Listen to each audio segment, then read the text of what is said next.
we're good. All right. Are we on? Yes, sir. Oh, okay. Yeah, Sorry. we're good. Oh, you're good. Hello, everyone, and welcome to War of the Stars, a Star Wars podcast. We are coming to you from deep within the Outer Rim, far beyond the watchful eye of the Galactic Empire, somewhere out where, right now, in the greatest buddy cop, good guy, bad guy adventure, Ezra and Grand Admiral Thrawn are out exploring the unknown regions of space. Joining me is my own Zeb to my Callus, Mr. Brian Miller. How is it going, guys? It's so good to be here on War of the Stars again this week. Can't wait! Yes, I can't wait yes. to talk some Rebels and talk Star Wars in general, man. I know, right? 2 weeks in a row for Rebels. Right? We just had the series finale of Rebels, so I thought we would take this opportunity to look back at the past 4 seasons and just kind of give our thoughts on the series and what we liked, what we didn't like, and but first let's just talk about that season finale. God, it was so good. Yeah. We were talking about this off air, and I think Dave Filoni, he pulled a Rian Johnson. He thought that everyone knew exactly what was going to happen. Everyone had their fan theories, and he just said, "Nope, Yep. y'all are wrong." And he came in with his little cowboy hat and said, Riding on a wolf. No, everything you know Yeah. is wrong. Which I didn't know if you knew this, but I found this out listening to another podcast. He was the voice of Chopper. Yeah. I did not know that. He was the voice of Chopper. He was talking about that. I believe it was on the Star Wars show. Maybe 3 or 4 months ago. Maybe it was longer ago than that. I think it was like 7 or 8 months ago. But he was talking about that, and that little bit of information kind of slipped out, and he was like, "Yeah, that's me." But I also found out he was the voice of the gunner that fired the shot that killed Kanan. Oh, really? He killed Kanan. I didn't know that. Yeah. Well, you just painted him in an entirely different light now. So, like the way you hate Pablo Hidalgo, I'm starting to hate Dave Filoni now. He just did that to me. He hit me where it hurt. But you were talking about Chopper a while ago. Though I'm going to talk about Chopper for just a second. There were you mean times, the little murder droid? Yeah. Look, look. Chopper's a bastard. We all know it. Like, you don't know. He's the kind of droid you don't know that if you were hanging off a cliff, he would help you or knock you off. Like, you don't know which way to go. The best description I've ever heard about Chopper. He's an alley cat. Yes. He's an alley cat. Yes, that's exactly. He's just this mean little. Yeah. But I swear he has a higher body count than even the Imperials in the show. Yeah, and they're starting to model some other droids after him too, as far as their roles. 'Cause, I mean, if you look at Last Jedi with BB-8 and the Walker thing coming out and pulling the head off the Walker, and BB-8's controlling the Walker, that was very Chopper-esque. But think about looking back on some of these other seasons of Rebels with Chopper. How many times did something happen and Chopper's like say something like wah, wah, wah, wah, wah, and I swear to God, like, there were times me and Kirsty were watching Rebels and Chopper would say like wah, wah, wah, wah, wah, and we would stop and look at each other because we both heard it and it sounded just like he was saying fuck fuck fuck fuck fuck fuck fuck fuck fuck. Like, that's exactly what it sounded like. Yes. I always liked. There's one instance I remember that was one of my favorite Chopper moments, and I can't remember the episode, but this Imperial droid had come aboard and helped them, and they're talking. The bay doors of the Ghost are open, and Chopper's kind of coming towards them, and he's sitting there like, "Wow, you really helped us. We could use a little bit of help here." And Chopper just push and watch him, he falls. Chopper's a bastard, man. And then, but you know, the episode after Kanan died, when Hera and them came back and they told Zeb what happened. And Hera's standing there watching, looking at the sunset, and then Chopper comes up and reaches up and grabs her hand. Well, I mean, but the episode where Hera goes back to her home planet, and you see they're walking into her house, and you see that crashed Y-wing. Yeah, and he stands there, and he's just standing there staring at looks at it, and she makes the comment, "That's the ship I took him out of. Yeah, that's what I rescued." And you realize, he's Seaborn. He's not a young droid. He's an old droid. You know that he was in the Clone Wars. He remembers the war. He's a war veteran. Yeah. Well, see, very much a war vet. They focused a lot on season 2 with stuff like that. They focused on that with Chopper and what he was dealing with the Y-wing crash, and that was a lesson that Kanan actually taught Ezra also, as far as the clone troopers go. Some not everybody has scars, some you just can't see. They really focused on that a lot during that season. Yeah. And as a veteran myself, I thought that was something that I thought it was very, very cool that they touched on something like that. Yeah. And I like the I'm sorry, we apologize that we're all over the place, but hey, that's the show. Hey, we're talking 4 seasons of Rebels, Yeah. The relationship, speaking of kind of war, the relationship between Rex and Kanan. Mm-hmm. How that started out as very tense, because Kanan remembers Order 66. Mm-hmm. He remembers what the clones did. Mm-hmm. And then coming face to face with them, I mean, that's almost like meeting your enemy and realizing, well, maybe the enemy wasn't as bad as you thought they were. Bad as they thought they were, yeah. What character do you think grew the most? Oh, out of any?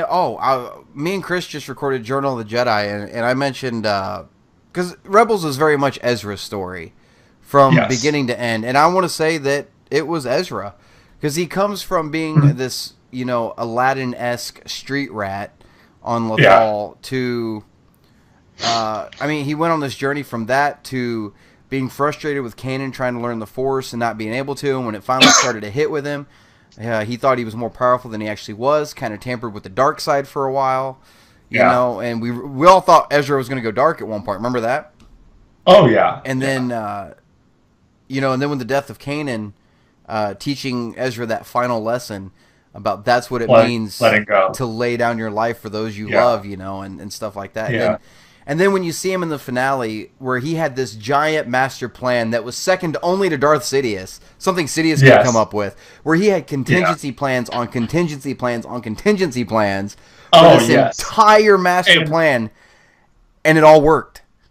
Oh yeah, and for a fact, when he goes through the Jedi Temple and Palpatine is showing him that his vision of his mother and father.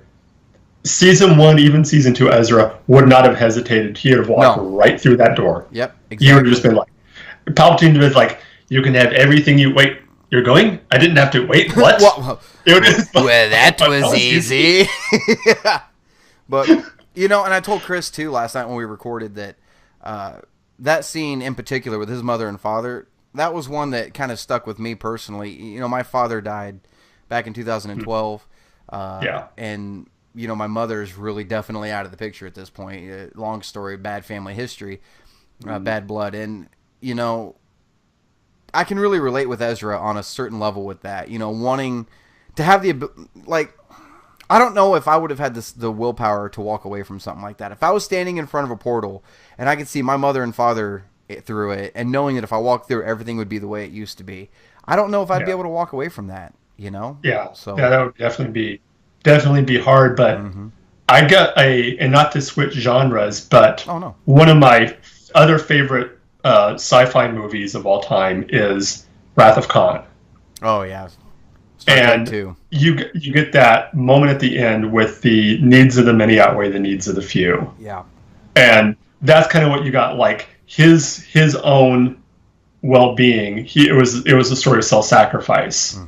With what Ezra was doing, putting his own for the greater good. Yeah. And I also have to say, Space Rolls FTW. See, that was the other thing too. After watching the finale, I've come to realize there was not a single filler episode anywhere in the series. Everything meant something. Everything had a purpose. Whether it was except for one thing, the puffer pigs. The puffer pigs had nothing to do with anything. Yeah. That could have been stricken, but everything else, the space whales, the kids on the starship floating out in space. That was I can't think of one of the admirals. I think it was his son, grandson, something like that. Oh yeah, you know what I'm talking about? Yeah. They had a purpose. They were in that final episode. Just everything had something to do with it. And the Bendu predicted Thrawn's demise. Yeah. Exactly. Well, he said, I can't remember the exact quote, but it's something to the effect of, "I foresee your defeat like the embraces of 1,000 cold arms," or something. I think it was like 1,000 cold tentacles or 1,000 cold arms. Mm-hmm. And how did Thrawn go down? What was the last image you saw of Thrawn? Being wrapped in those tentacles. I'm hoping to God he's not dead. Like, I'm hoping. Filoni has said he's not. He's not. Okay. So Filoni has said him and Ezra are not dead. Because it wouldn't make sense to me to have them bring in one of the most beloved EU characters back into canon for 2 series of a kids television show on Disney XD just to kill him off. Mm-hmm. One thing when me an episode a few episodes ago, when me and Chris were recording, he thought of something that would have been, I don't know if they'll do it, but he said, what if in Last Jedi, when she sends out the message, what if it's Thrawn that answers it? What if it's Thrawn or Ezra? What if it's the Empire? Oh, not the First Order. It's the Empire. But what if the answers it to go after the First Order? Ooh. Like, you see it and you just see the old-styled Star Destroyers pop out of space and start firing on the First Order. Oh my God, that would move over, kid. We're going to show you how this was done. Like an old man coming back from war berating a younger soldier. You know what I mean? Just like, you don't know anything. Yeah. But no, that would be cool. I think because not everybody watches Rebels. I think it's safe to say everybody who likes Star Wars on some level watches the movies at some point, but they don't really watch the TV shows. And I feel like they would have a hard time kind of explaining that to the general movie-going audience. But I'm sure they. I mean, maybe if it was the Empire, if it was just the Empire in general, like they're the only ones that come. They're the ones that come to the ironically, they're the ones that come to the to the rescue. Well, and wouldn't it be ironic if they destroyed the First Order and then they look over at the Resistance and the New Republic and they're like, okay, you guys can keep doing what you were doing. You whooped our asses. We're gonna go back out to the unknown regions. You keep doing what you're doing. Like you win, fair square. But going back to the character that I think grew them, I have to agree with you with Ezra. But another character that I see that is Kallus, a character that started out as the main villain, out alongside of course the Grand Inquisitor, but was the main bad guy, the main baddie of season 1, and then turns around and becomes an integral part of the rebellion. To see his story and his growth throughout the series of, in many ways just being a very stock, Imperial villain to getting so much depth to that character and finding out so much more about him. Yeah. But he was definitely a very good. Because there were points also through the first couple seasons of Rebels where, like, you hated Kallus. Oh, yes. You hated that guy, and when you first find out what he supposedly had done to Zeb's homeworld. Yeah. And then you later find out the whole story behind that, and then to see them kind of become such. Starting out being such hated enemies and then becoming such close friends. Yeah. Brothers in arm almost, and him going and being accepted into Zeb's, not just by Zeb, but his entire culture. And going there and seeing that, and another thing I really liked, I loved what they did, is when they did use characters that we had known. Outside, like they used Vader. I thought they used Vader perfectly. Yeah, it made sense that he was there.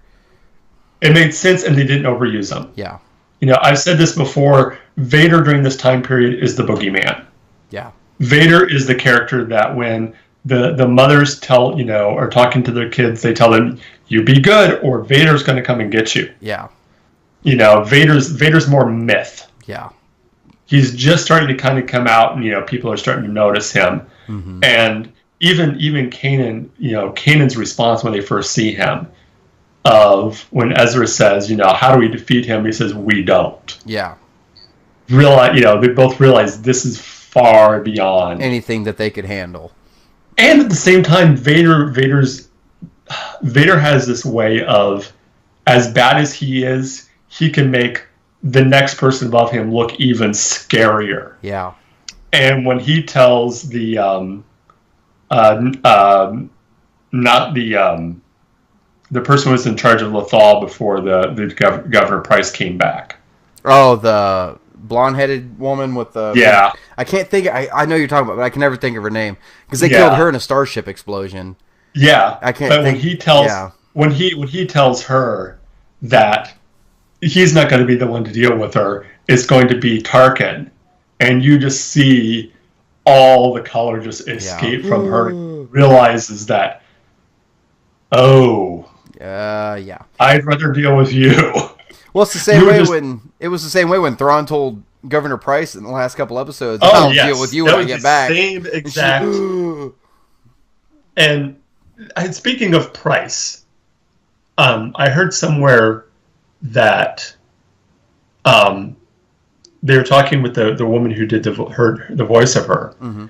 and Filoni had told her that she has no redeeming qualities. The character has 0 redeeming qualities, but at the end you found out she did have one: loyalty. Loyalty, yeah. She had the option to escape. Yeah. They said, you can come with us.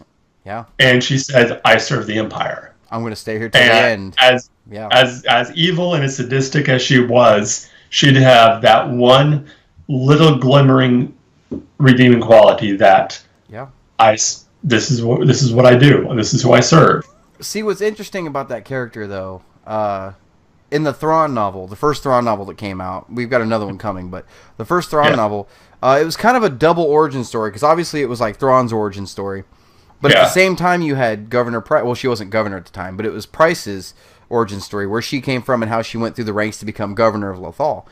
And the only thing I didn't like about that book, and I loved Thrawn, the only thing I kind of didn't like about it was sometimes I cared more about Price's story than I did Thrawn's. But you're right with the loyalty thing to a degree, because she's willing to be loyal to get to how do I want to say it? She's loyal when she needs to be, but if she needs to get to the next level of power or somebody is in her way, her loyalty goes out the window. She's kind of a Phasma character where she's out for herself, but kind of still feels loyalty. Well, I think that's a lot with a lot of the characters in the Empire. I mean, their ultimate loyalty is to the Emperor. Yeah. But to get as close as they can, they'll backstab him. But I think that's part of Palpatine's master plan. Yeah. Is keep everyone fighting amongst each other. Let them eat each other alive. And then he won't have to worry about them coming after him. Mm-hmm.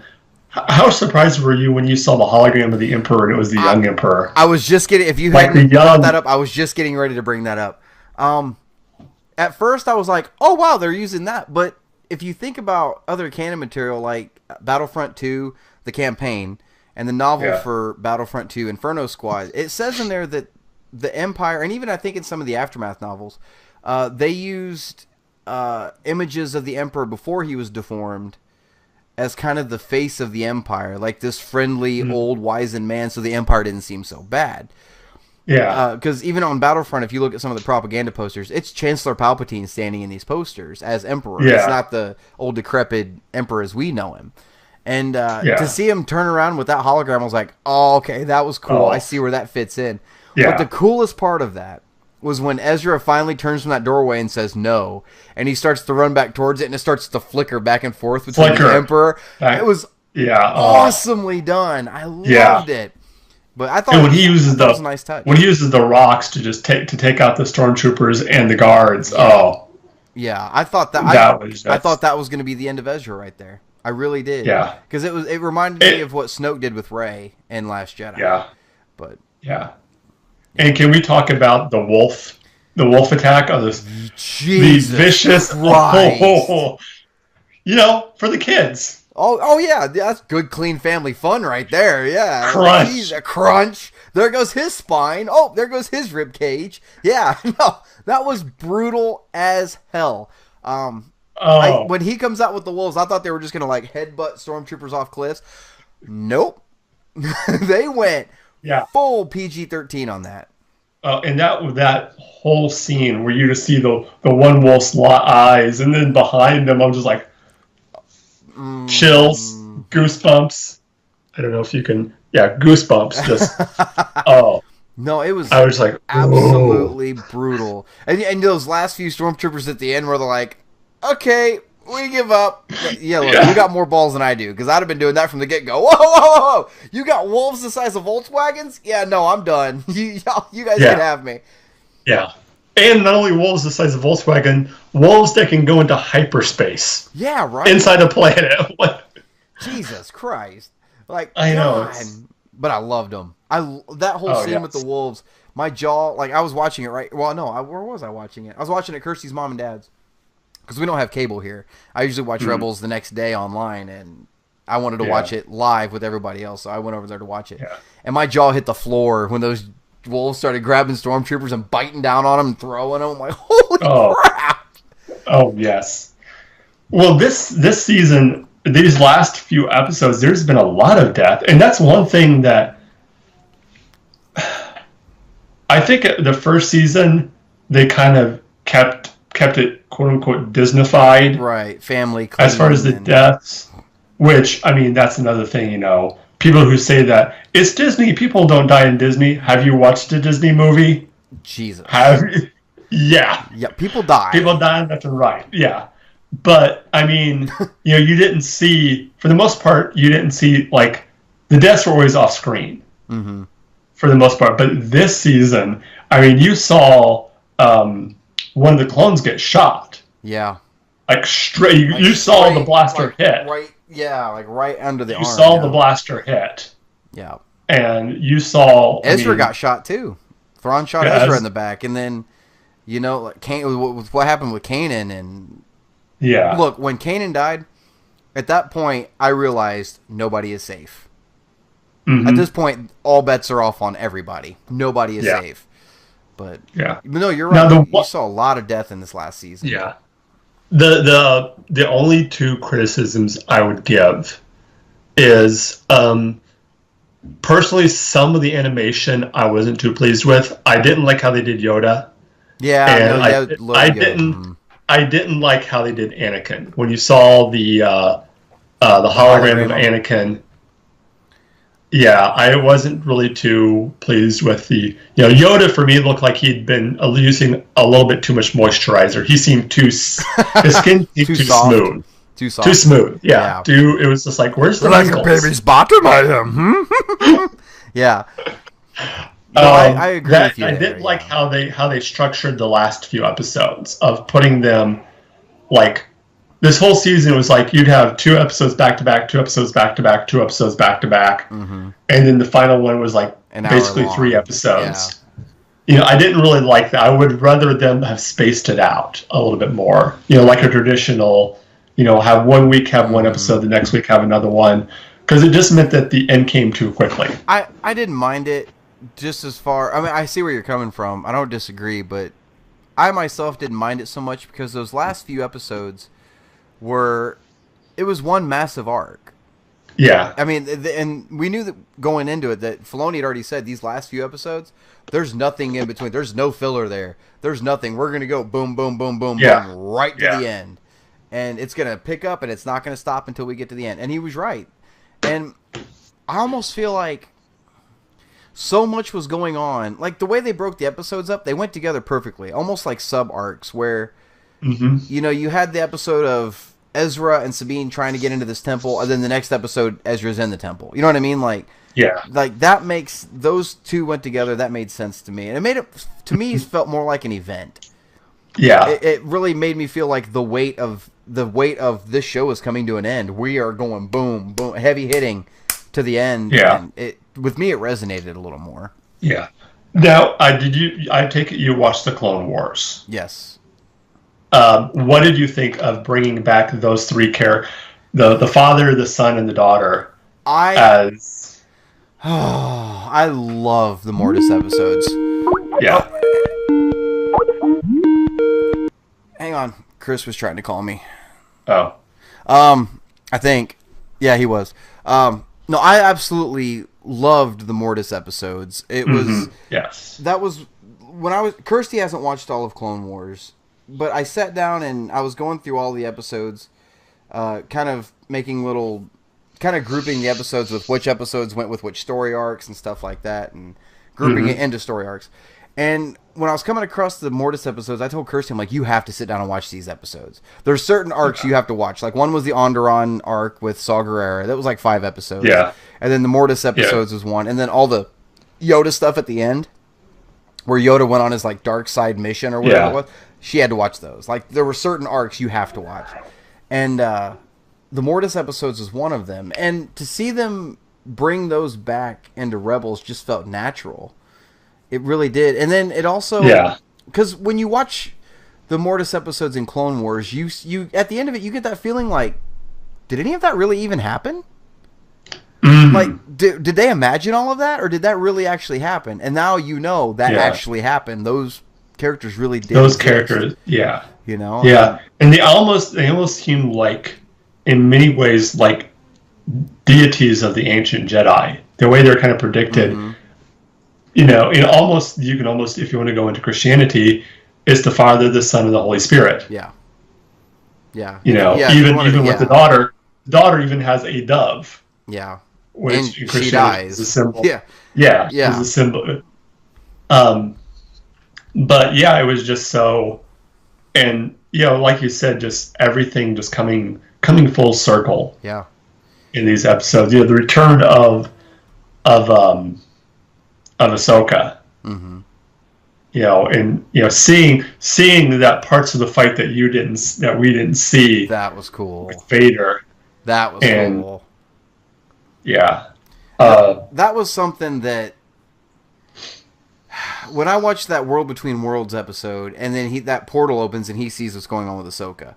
My first thought was you're gonna watch Ahsoka die. Like, I thought that was straight. And then when he freaks out and reaches through and grabs her, the second his hand went through that portal, I'm like, what? And then he pulls her through. I'm like, oh shit! Did he just alter something? Like, did he just change it? And then when you come to find out that that's how it happened during the season 2 finale, when you watch the season 2 finale now and you see her walking down those steps, she just came back from that World Between Worlds. She has that experience at that point, and to see that come full circle, that was really, really cool too. Well, and this is another. I heard thinking going into like time travel. Was that something that was always meant to be? Was that something that, you know, if you want to get into timey-wimey, wibbly-wobbly stuff? Well, see, I don't consider that time travel. Personally, I don't. To me, it was more, the World Between Worlds was more of a place outside of time and space, where time had no effect whatsoever. Everything was happening at the same time, and I mean, now which I loved. Now when you hear voices, oh god, and even Rey, well, even Jin from Rogue One. You heard Jin, you heard Rey, you heard you were old Obi-Wan, You heard Yoda from every trilogy. You hear, I mean, Leia's message to Obi-Wan. How cool was that? You know, and Kylo, you hear Kylo praying to Vader. You hear Vader. You know, it's just all of that was happening at the exact same time there. You know, they could have went to any point in any Star Wars saga movie ever, right there. Yes. You know, and when it really struck me, like, I started to hear the voices, and then I was like, oh, okay, this is kind of cool. Everything's happening at once. But the one that stuck out to me the most was Jin's. When she says, the time to fight is now. And you're like, wait a minute. This is all happening simultaneously. Time has no effect here. And it's...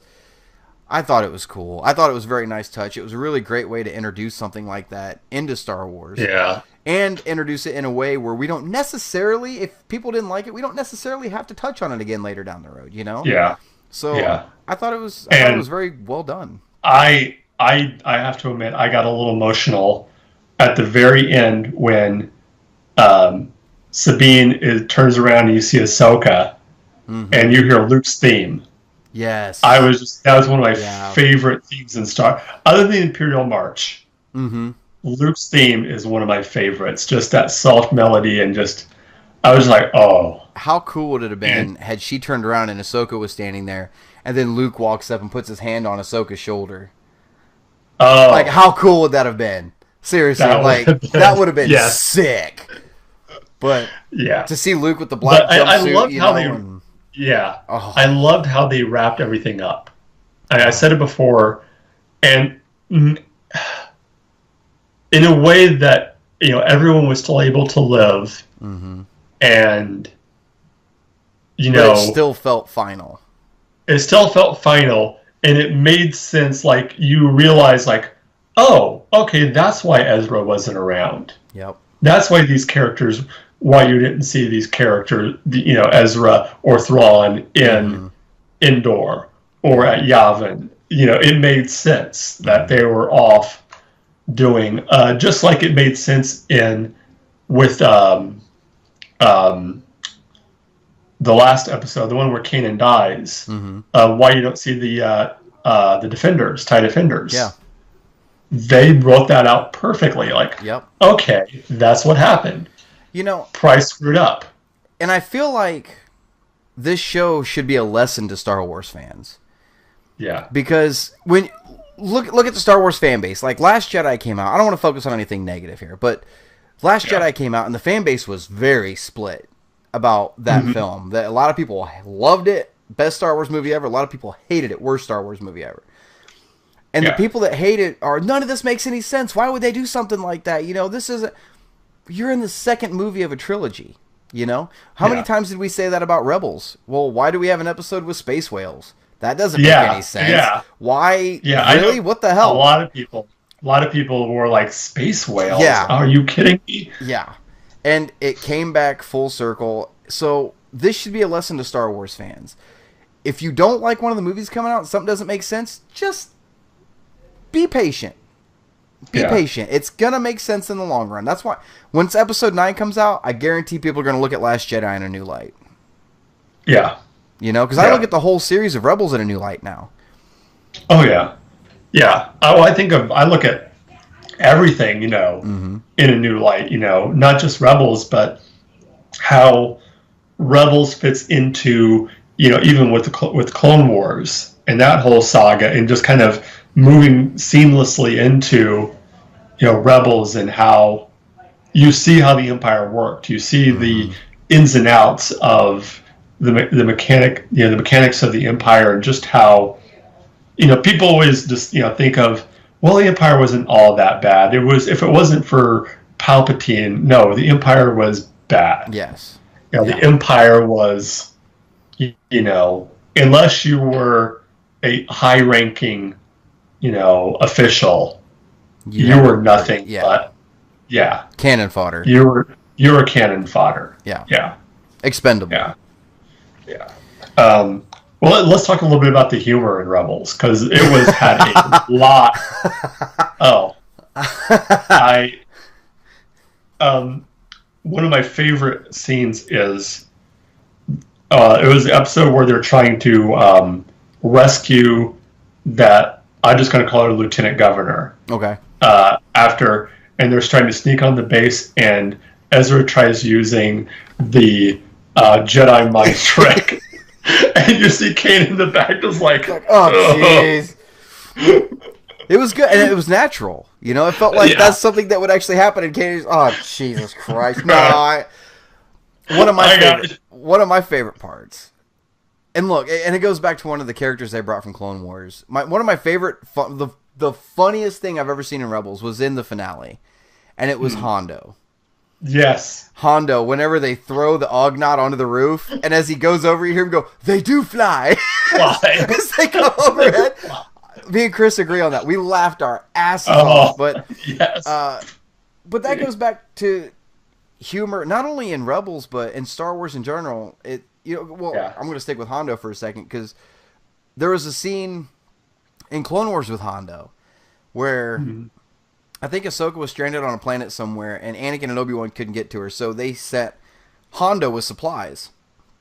And so as he's standing there talking to Ahsoka, and he's like, he says something about how Anakin Skywalker had these sent, and then one blaster bolt flies by his head, and he's like, oh, look at the time. And he turns around and walks off.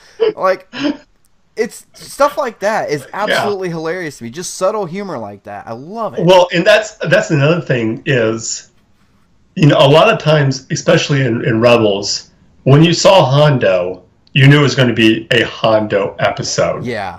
Yeah. And he was very much more subdued, and he didn't run away. I mean, there's two characters. There was him and I'm horrible with names. The girl that was with Sabine. Oh, I know who you're talking about. I can't think of her name either. Yeah. 'Cause she was in a Forces of Destiny episode. And Oh, what's her name? yeah. I can't think of her name. Anyway, and she had kind of like Hondo had been kind of like a person only out for themselves, and if things got too hot, and they made the scenes like I can't remember what the line was, but she says, "Can you see your way there? What do you see?" And she makes the comment of, "Yeah, but I'll stay anyway." Yeah. Yeah. Like yeah, it's like you knew, like, okay, she's already had about 15 different exit plans, to get out of there. But she's like, no, I'm gonna stay. And even Hondo, stayed to the end. Yeah, well, it was cool to see still Hondo wanting his paycheck. Yeah, oh yeah, but it was cool to see Hondo actually take up arms against the Empire officially. Also, Yeah, he actually joined the rebellion. I thought that was kind of cool. And how he has a hard time saying smuggler. I'm a pirate. Yeah, that's what. Yeah, and how did the Ugnaught get shot and not die? I don't know. Please explain that to me. Are Ugnaughts bulletproof? Like, what the hell? Maybe. Because he did. He took that bolt to the heart, mind you. To the heart. He took it to the heart. If that's where an Ugnaughts heart is. I'm assuming it's where it is. I don't know. Is that canon? Do Ugnaughts have hearts? I don't know. Anyway. But yeah, and then he just stands up and is like, he just stands up and looks at him. But that was even a touching little moment, though, with him and Hondo. What was Hondo's? What was his name? Hondo and I can't think of his name because he gets shot. And Hondo's like, no, no. I can't think of his name. And then he starts mourning him. And then he realizes he's like, oh, and he stands up and just kind of recovers and like, you should be thankful that I'm here. I was like, I liked Hondo. I did. Hondo. I know I've seen people badmouth the fact that Hondo is in Rebels. I love Hondo as a character. And again, they used him sparingly enough that he didn't get too. Yeah, he didn't become a mainstream character. Zeb had some pretty funny moments. Yeah. I will say this. I wish we'd seen Saw Gerrera one more time. Yeah, I agree. Because with Saw Gerrera, that was a character from Clone Wars, where in Clone Wars he was one person. And then when you see him in Rebels for the first time, he's an entirely different person. And then when he comes back in Rebels, he's an entirely different person again. And then when you see him in Rogue One, he's an entirely different person again. Like, none of it was consistent. I wish we would have seen, somewhat of what happened to put him in that suit. What happened to him. Yeah. What did he go through to get?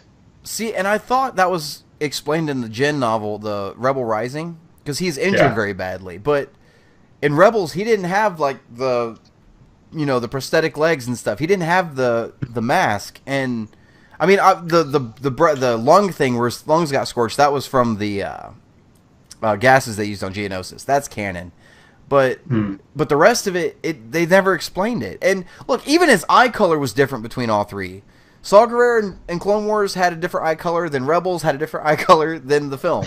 Like, none of it made sense with Saw Gerrera. And it's just one of those characters that I never really could get on board with. Maybe they're triplets. Maybe. There's 3 Saw Gerreras. Maybe. I don't know.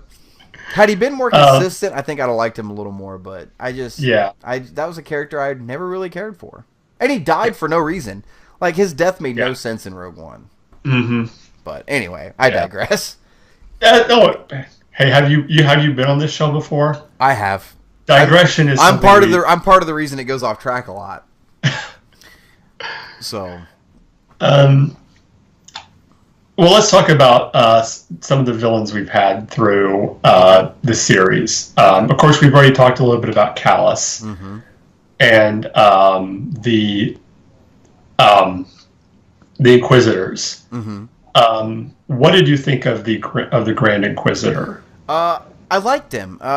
He at first when they first introduced him as a character, he didn't make a lot of sense because we were like, wait, is this guy a Sith? Is he, Dark Jedi? What is he? Because we didn't know a whole lot about him. And then as we went on, we found out he was a temple guard from the Jedi Temple and all that. But then now in the new Vader comic runs, and the new Vader issue, the Dark Lord of the Sith run, you see the creation of the Inquisitors and where they came from, and you actually see it. But after reading the comic and actually finishing the series, I see the Inquisitor in a different light than I did when he was first introduced. Yeah, and I enjoyed it.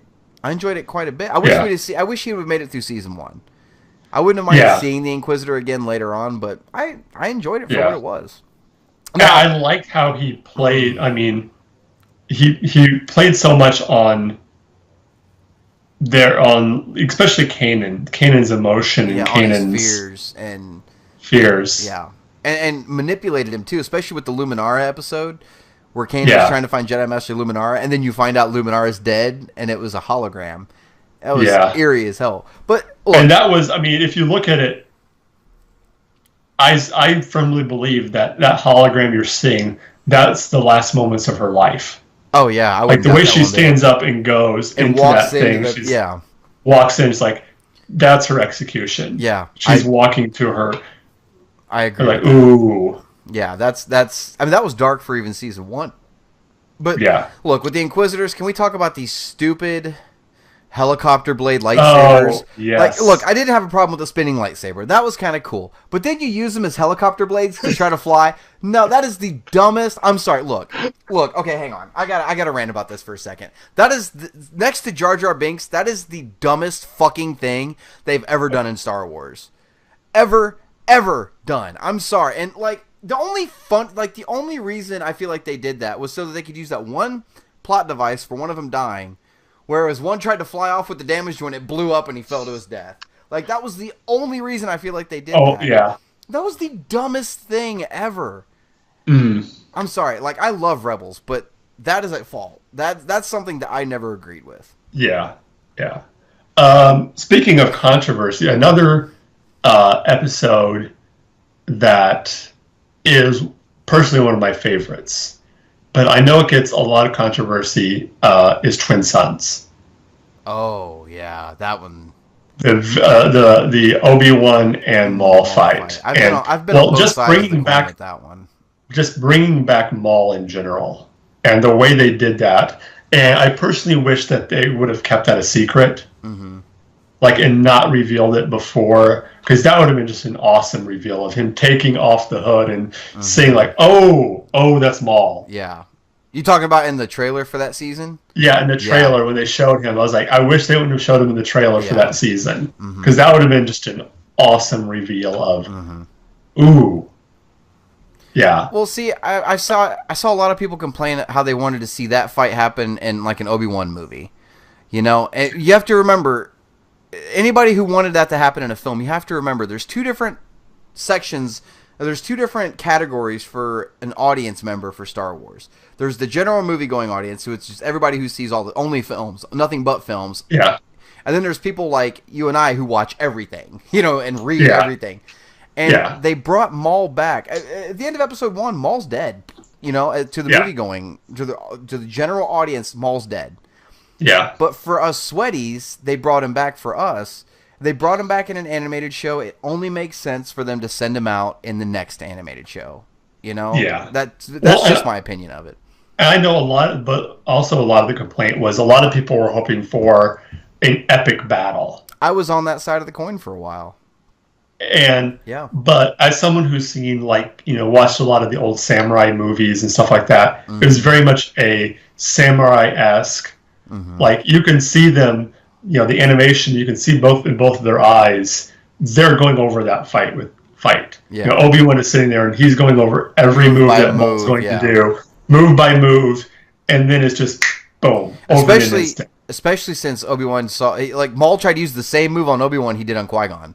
Yeah. And if you notice, he switches stances. Yeah. He starts out with the overhand. Yep. His old and then classic. He switch into Qui-Gon stance. Yep.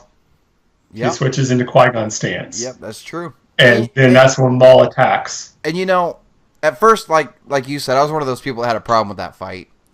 Because I expected this giant across the desert sands duel, excuse the pun, duel of the fates. You know what I mean? Yeah. And when it was like, and that's all it was, I felt kind of gypped at first. Yeah. A little bit. But then the more I thought about it, and the more I watched it over and over again, the more I was like, look, Obi-Wan knew that entire time Maul was still running around out there. Yeah. And when Maul finally comes to Obi-Wan, they both had it in their head, this is it. One of us is not walking away from this. We just need to get this over with. And even Obi-Wan was like, look, it's done. Go ahead and bring it on. Just boom. Well, and you can see his face changes. So the minute the Maul says the line of, you're protecting something. No, someone. That's when Obi-Wan see Obi-Wan's face. It goes from, okay, no more fun and games. You're dead. Yeah. Which also shows what Obi-Wan was willing to do to protect Luke. Yeah. You know what I mean? Well, here's the question. Did Maul turn to the light at the very end? No. You don't think so? I don't think so. No. Because Obi-Wan essentially told Maul Luke was the chosen one. And that was just what Obi-Wan believed. That's not fact. That's just what Obi-Wan believed at the time. And when Maul realized that's who Obi-Wan was protecting, was the chosen one, supposedly, I mean, just based off what Obi-Wan believed.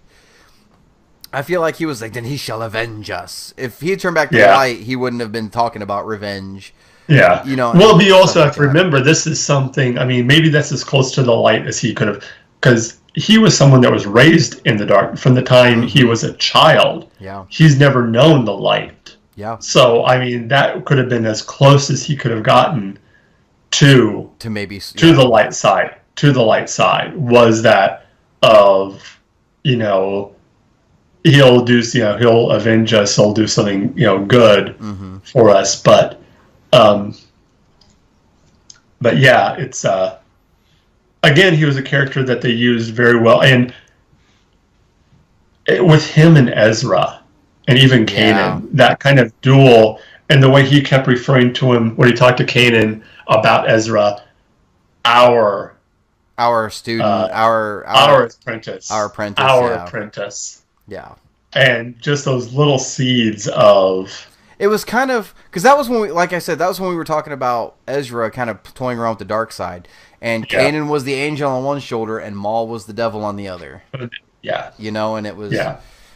It goes back to Ezra growing as a character, trying to come to terms with not balancing the two, but you know what I mean? Kind of, what's the word I'm looking for? I guess balancing would be the right way to say it. But anyway. Yeah, but and then there's so much. We could go on and on and on, but Kanan's arc. Yeah. Kanan going from this, not even wanting to, not even carrying his lightsaber at the beginning, and that scene, which you knew, most people knew he was a Jedi, but when he takes the lightsaber and puts it, for the first time together, and it was just like, oh, yeah, because even the stormtroopers are like Jedi, like, oh crap, But with Kanan, look, like, if Kanan's got a lot more source material now than people realize. He's got how many? I think it was a 12-issue run comic, which was a really good comic, by the way. And it kind of wove in and out of Rebels a little bit toward the end there. And then he's in A New Dawn, the novel A New Dawn, which continues his story. And then you've got 4 seasons of Rebels. And if you look at Kanan's story arc through all of it, he went on a roller coaster ride too. You know, having to at the beginning deal with the death of his master and trying to hide the fact that he was a Jedi, still running from clones after Order 66 was initially given. You know, it's crazy though to see where he came. Oh yeah, and I know I've heard a lot of people refer to Kanan and Hera. I've heard a lot of people refer to them as mom and dad. Yeah. That I even like the fact that they refer to them, the rest of the crew, as the kids. Yeah, I love that. Yeah. Those two. Yeah. Look, those two were a really good Star Wars couple, in my opinion. Like, I mean, especially because there was so much tension. I don't want to say sexual tension, but there was so much tension there that they never told each other. You know what I mean? Like, you could tell it was there. Even in the novel, A New Dawn, there's times in it where Kanan's like, wow, she is gorgeous, you know, and stuff like that, but never says anything to her. And then at the end, that first time they almost kissed, the first half of the last season, I was like, oh, and then, you know, somebody walked in. And then you find out there's a kid. Yeah, I'm like, well, when did that happen? Like, hey, what? You don't have to say I love you to. That's true. Mommy and Daddy don't have to love each other. Jesus Christ. But no, like, seriously, when did that happen? Because that kid at the end of Rebels was what, maybe 6 or 7? Yeah. Okay. But we don't know how long. We don't know how long after. Well, look. Hera wasn't showing. Hera was not showing when Kanan died. You saw there was once, and I missed it. I'll have to go back and look at it. But someone pointed out. Was there the scene where there's a scene in one of the last episodes? It's the episode where Ezra's talking to the hologram of his parents, and it's just slightly. She puts her hand on her belly, just for a second. Really? Like a split second, she puts her hand on there and then moves it. I haven't seen it yet, but someone said there's a scene where it's just like a split second. She puts her hand on her belly. So it had to have been like after he was blinded. Sometime there. Oh my God. Yeah, because I was like, when did that? We're sitting here talking about cartoon characters having sex. No, like I was like, man, when did that? Like, when did they have the time? That's what I was getting at. Yeah, I don't know. I mean, but yeah, and well, let's talk about Hera. Yeah. The one character that we thought for sure would be the only character to survive. I thought she was going to be the only one. And I loved, and we've kind of known this before too, but another scene I kind of got goosebumps is during that whole monologue when she's talking, she said, Hera fought in the Battle of Endor along with Captain Rex. Mm-hmm. I was like, ooh! Yeah. Rex is now in Return of the Jedi. And I guess at the screening they did in Los Angeles, I guess when they mentioned that Rex was fought, the place just erupted. Yeah, that was like, him. Yeah, so Rex is now, he's in a film. You know, that's Rex him. Is officially in a film. And I've seen a lot of people bashing that because he wasn't the same color as Tamara Morrison from Attack of the Clones. Who cares? Like, seriously, who gives a crap? It's not like they were trying to... I'll use the term they did. It's not like they were trying to whitewash the character. You know what I mean? It was just a nice little thing they used to connect it because the beard's connected. They were like, hey, you know, we could actually put him there, and it would really connect those two. And that's all it would really be cool. They didn't have race. They wasn't a race thing. They didn't have that in mind at all. It was just, hey, let's just try to connect this a little bit, and they did it. And I'm ecstatic about it. It's now when I watch that scene, I'm like, there's Rex. There's Rex. Rex is right there. Oh my God. You know, like, and that's just another little thing for us super fans. Yeah. People like that. The rest of the Star Wars, you know, the rest of the movie going doesn't. They can just go on. Oh, but we're like. Yep. Well, it's just like putting the Ghost in Rogue One. I could tell when I went and saw Rogue One for the first time. You could tell in the audience who were Rebels fans because the second that popped up, you could hear people going, "Oh, that's the Ghost!" Like you could hear them in the audience. Like, and then when you hear people are like, and then when you hear what? General Syndulla. Mm-hmm. I actually didn't catch that the first time I went to the movie. Yeah, I didn't catch it. And I didn't catch the first time either. But no, when you see the Ghost for the first time, you could hear people, and then you can see other people going, "The Ghost? What the hell's the Ghost?" Like looking around, like what? And but it's just like you said, it's just there for us sweaties, and it's something for us to kind of look forward. The Easter eggs. It's just it's a reward for us for reading all of this stuff. You know what I mean? Like, exactly. That's all it is. And it pays off once in a while. Once in a while, I'm reading this stuff, and I'm like, God, oh my God, this book sucks. And then I see a reference to it in a film somewhere, and I'm like, okay, that's cool. That's cool. Because I know what they're talking about, and nobody else does. So. Yeah. Well, I thought it was interesting that it was Sabine was the one that kind of wrapped everything up. It was her telling the story of what had gone on, and I'm glad that they didn't do a relationship with Ezra. A romantic relationship with her and Ezra. Yeah, because I always got that as more of a big sister, little brother. I think Ezra probably thought, "Wow, she's pretty," but Sabine was like, "Okay, kid, just that's cute. You're cute. Yeah, you're cute. That's cute." But you can see that a lot. You can see that a lot too when they were trying to train her with the Darksaber. When Ezra was going through the steps, you could see a lot of that little brother, big sister thing there a lot. Yeah. So and even though there wasn't really, I don't think there was that much of an age difference between them. No, not really. I mean, maybe a couple of years. But then again, sometimes a couple of years can be a lot. Yeah. Well, if you think about it, Ezra was the exact same age as Luke Skywalker and Princess Leia to the day. Yeah. I mean, to the day, he was the exact same age. All three of them were born the day the Empire was created. Yeah. So, and as far as Sabine, I don't know if they ever touched on how old she actually was. But, like I said, she had to have been, like, maybe a couple of years easily. Old. Yeah. Or maybe she, for all we know, she might have been younger and she just seemed older because she'd seen more combat. It could have been. And maybe it was just a thing where the mentality kind of overtook the physical aspect of it, where she was younger, but mentally she was older and more mature. Yeah. Yeah, definitely. But she was a character that I also really, really liked, and really liked her arc and her coming to terms with. Family was the overall theme of the entire series. Yeah. Of family is not just always blood, but sometimes it's who you choose to be your family. And which I could see having effects and ripples into the films in the next several years. Because they said the episodic films are Skywalker Saga, and Ben Solo, as of now, is the final Skywalker.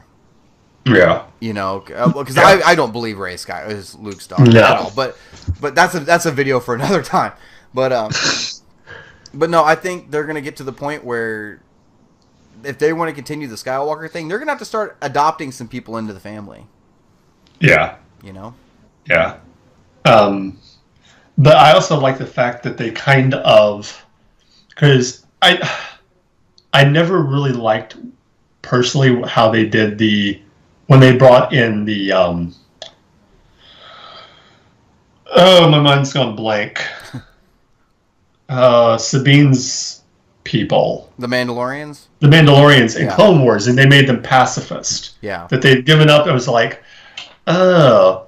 It's like, okay, now you redeemed them. Yeah. You made them badasses again. Well, and that whole Mandalorian arc storyline in the beginning of the season. Oh my god. And you find out, like, those are some of the darkest episodes. Oh. And whenever there's two things that just kind of, made even more was when one of them says, I think it's Ezra says, why don't you just change your armor? If it's subtracting your armor, and she says, no, these are a part of our. Yeah. I've had this armor for 200 years. Yeah. This has been in my family for 200 years. Yeah. And you see exactly where each of her personality comes from. When you meet her mom and dad, you see, like, okay, now it makes sense how she is. She's a perfect mix between the two. Yeah. That makes all the sense. Yeah. Yeah. But, I mean, I thought for sure she was going to die in that arc. I did too, especially when they started showing the weapon that was disintegrating organic material inside the Mandalorian armor and turning them to ash. Oh, That you know what I'm and you talking see about? the ash, And you you see see the ash the, outlines. oh my I was like, god! again, you know, for the kids. For the kids! Yeah, Jesus. Yay! God, because I remember watching that episode, I'm like, I cannot believe they put this on Disney XD, of all places. Yeah. But again, I mean... Am I the only one that wants a Rebels novel now? I don't know. I would love to see that. To have a novel kind of take place between seasons, somewhere like between seasons 2 and 3? That'd be a perfect place for a novel. Yeah. Yeah. But yeah. Wow. Are we missing any characters that we gone through? We haven't really talked about Zeb that much. We haven't. Zeb was one of those characters, though, that they really didn't touch on the Lasat thing a whole lot. That was more of like the first half of season 1, just to kind of get to know who he is. And then he was more of comic relief. Yeah. More, and I don't want to say comic relief. He was more of like a lighter tone throughout the... Yeah. I did like that. Because you got this sense that, you know, he came from this warrior race, but he was trying to subdue that. You know, he was trying to be like, I'll fight, but I'm not going to go full on. But then at the end of the episodes, end of the series, you see him go full on, just charge right. And I'm like, well, that's how he's going to go. Yeah. I thought that was it. Yeah. Yeah, I thought, well, so that's how Zeb dies. Well, but he does get the good line with when Thrawn tries calling Rook, he's like, Rook can't pick up right now. He'll have to call you back. Call you back later. Oh wait, never mind. Sorry, never mind. No, never mind. I was kind of surprised they killed Rook, to be honest. Yeah, I that was one because I was a big fan of the original Thrawn trilogy. So was I. And the character of Rook and the Nogray. Hang on, look at here. I've got him. Oh yeah, I've got him. So yes, I only had to replace one of them. Only one of them has a Legends banner. I had to replace one of them. When they announced that Rook was going to be a character, yeah, I fanboyed out. I geeked out. Like, ooh, yeah, and we got Captain Paleon. Yes, we got Paleon also. Yeah. Yep. I heard that. That was another thing that I was like. I heard that and I was like, wait a second. Ship. Did I miss something somewhere? Did he pop up in another episode and I don't remember that? Like, how did I miss that? But it was just the name drop. And his ship. Yeah.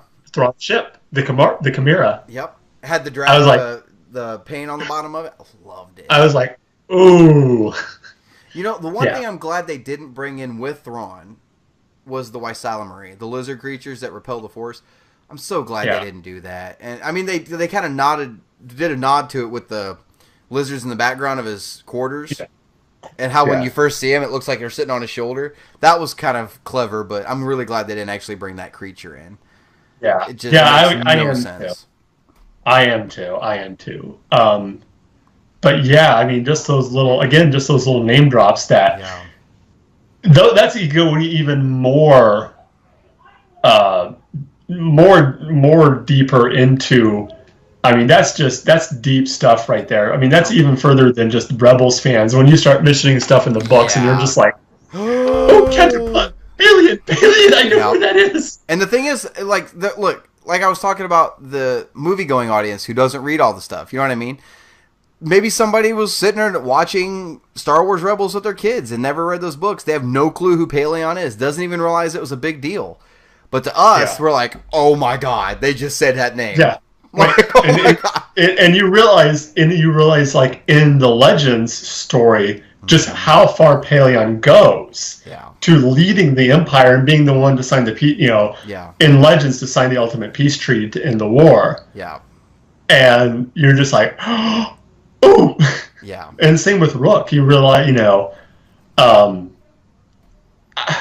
that's not exactly how I pictured the Nogray looking.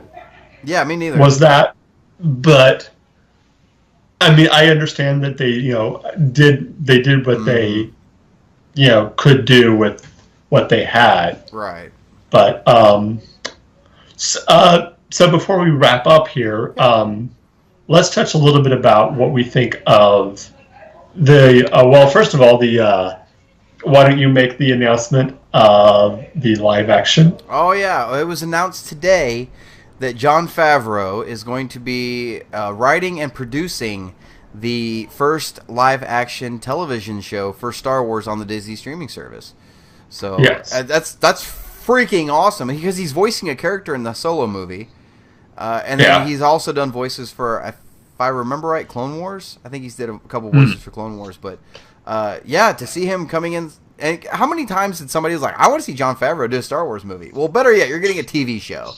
You know, so Yeah. so now we've got. Look, I'm a firm believer. After Episode 9, they're taking a break from the episodic films for a while because you're gonna have to. Yeah. Because you've got. Yeah. If they don't, let's just say they keep making. They just go right on with 10, 11, 12. You've got 10, 11, and 12 coming out. You've got Rian Johnson's trilogy, and then you've got that's 6 films right there, and then you've got a series of films coming from the Game of Thrones creators. Series to me, that's 4 or more. If it was less, they would say trilogy or duology. It's a series, so 4 or more films. So that automatically is at 10 films. Yeah. Right there, just between those alone. And now you've got this live-action TV series going on top of it. They're going to have to take a break. And not only top of that, the live-action series, you also have, we're guessing, Dave Filoni doing another animated series. Yeah. Resistance. Yeah. Which you have to assume that's going to be after Endor and the Rise of the First Order. I see it and being the Rise of Resistance. I see it being the sequel series to Rebels. Yeah. So yeah.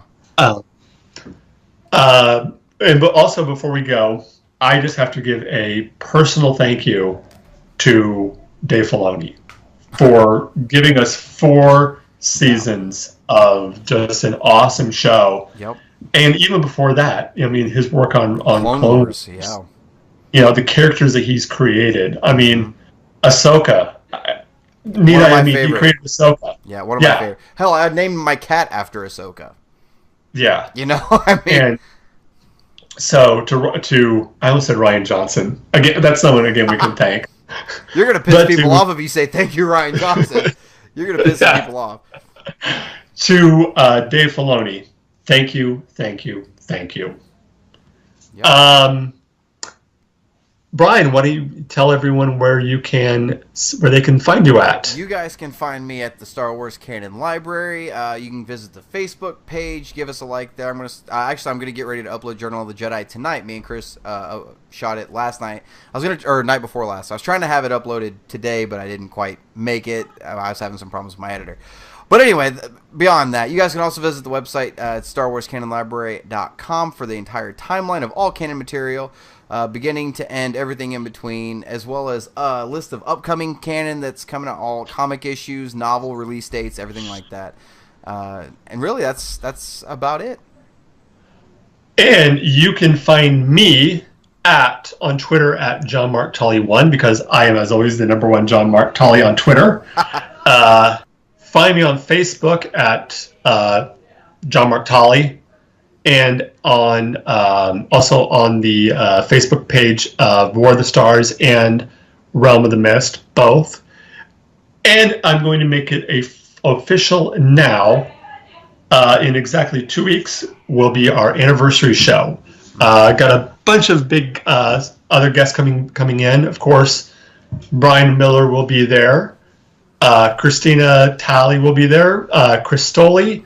Also, we'll be joined by Gary Matthew O'Toole, who was a guest on a previous episode from Blob of the Hutt, and Iris Robin, and possibly the return of Mario Hernandez to War of the Stars. I haven't heard from Mario. He's been pretty busy with work and school. And he's got that miniseries he's working on, too. Yeah. But yeah, 1 year of War of the Stars. Hard to believe, isn't it? I know, right? And just a little spoiler of what we're going to be talking about. There's going to be no negativity. Yes, in this episode. Thank you. The theme is going to be what we love about Star Wars. That works for me. So until then, this is John Mark Tully saying, remember, the Force will be with you. Always. Always. Alrighty.